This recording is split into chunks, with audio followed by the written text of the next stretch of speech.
തോൽവികളിൽ നിന്ന് പാഠം ഉൾക്കൊണ്ട് ലോകത്തെ ഞെട്ടിച്ചുകൊണ്ട് ഉദിച്ചുയർന്ന ഒരു ഫീനിക്സ് പക്ഷിയാണ് BMW M3 GTR.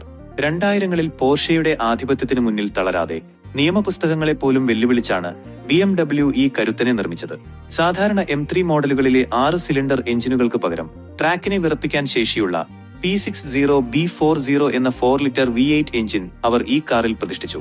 2001-കളിലെ അമേരിക്കൻ മാൻ സീരീസിൽ എതിരാളികളെ നിഷ്പ്രഭരാക്കി കിരീടം ചൂടിയപ്പോൾ ആ വിജയത്തെ തടയാൻ നിയമങ്ങൾ വരെ മാറ്റിയെഴുതപ്പെട്ടു.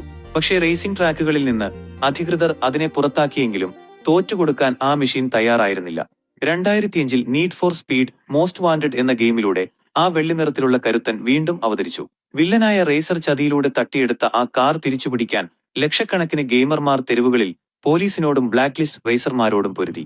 വെറുമൊരു വാഹനമെന്നതിലുപരി ചതിക്കപ്പെട്ടവന്റെ തിരിച്ചുവരവിന്റെയും അടിച്ചമർത്താൻ നോക്കിയവർക്കുള്ള മറുപടിയുടെയും പ്രതീകമായി ആ സ്ട്രെയിറ്റ് കട്ട് ഗിയറുകളുടെ കരച്ചിൽ ഇന്നും മുഴങ്ങുന്നു. തടസ്സങ്ങൾ എത്ര വലുതായാലും ലക്ഷ്യബോധവും ശരിയായ കരുത്തുമുണ്ടെങ്കിൽ ലോകം കീഴടക്കാമെന്നതിന്റെ ജീവിക്കുന്ന തെളിവാണ് ഈ സിൽവർ ബ്ലൂ ഇതിഹാസം.